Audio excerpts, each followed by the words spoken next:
peut prétendre que l'éveil du féminin en pleine nature puisse construire une société plus juste?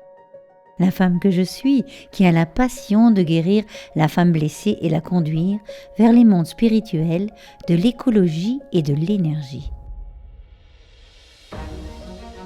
Parce que mon cœur est en joie chaque fois que j'en parle et que cela m'a permis de créer un programme d'évolution spirituelle et de guérison du féminin pertinent, joyeux et efficace.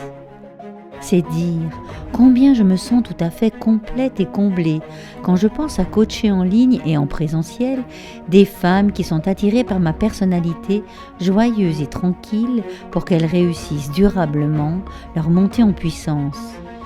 Je suis heureuse de vivre mon imagination créative, celle décrite par Jung, fondateur de la psychologie analytique, dont le voyage vers soi nous conduit vers les profondeurs subtiles de l'imaginaire et de l'inconscient.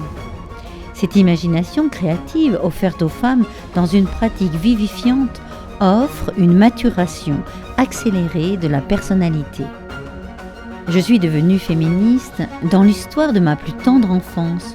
Je réalise très tôt, dès 5 ans, les tâches codifiées masculines, jardin, poule, lapin, bois, et codifiées féminines, vaisselle, ménage, couture, tricot, au sein de ma famille. Je perçois très tôt les injustices et les discriminations entre les genres. Cadette, dans une famille d'ouvriers en campagne, les tâches du quotidien sont source de volonté, persévérance et abnégation.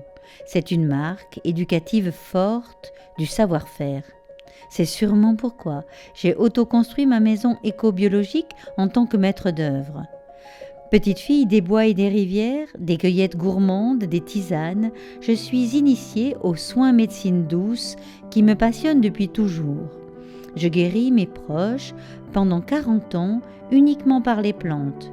Homéopathie, phytothérapie, fleurs de bac. La médecine holistique est mon credo. Médecine de sens et de cœur. Elle est spirituelle. Car je suis aussi une femme spirituelle, conçue, paraît-il, un soir de Noël. Je deviens enfant de cœur à 11 ans, qui chante joyeusement chaque dimanche et qui envoie tout valser pour trouver son chemin personnel de spiritualité à l'âge de 20 ans. Je pars à la découverte de l'essentiel de la spiritualité du monde. La spiritualité, je l'ai découverte uniquement dans les livres. Je ne voyage pas vers les sages du monde, car, clouée à la vie quotidienne pragmatique de mère de 4 enfants, je vis mon initiation spirituelle dans la maternité par des mouvements douloureux et difficiles. Je consacre 12 années de ma vie, corps et âme, à la maternité intensive. La méditation est ma ressource.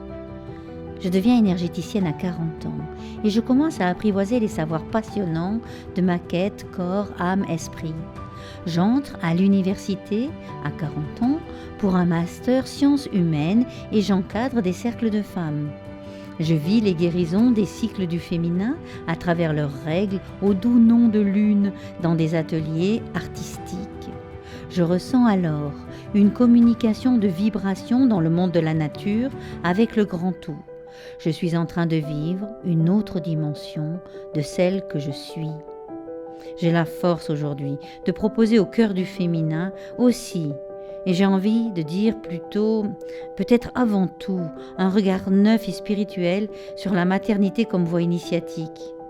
Cette voie parle la raison de ma présence sur Terre. Si jadis, j'ai eu la curiosité insatiable de comprendre la vie dans le ventre maternel et l'initiation des mises au monde, c'est que j'étais là pour une autre forme d'accouchement, celui de l'âme des femmes.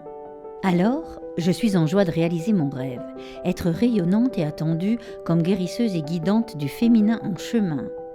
Et je suis enthousiaste à l'idée de grandir en tant qu'accompagnante, artiste, créative de l'éveil spirituel du féminin sacré, à vos côtés, nommée Divine Amazone.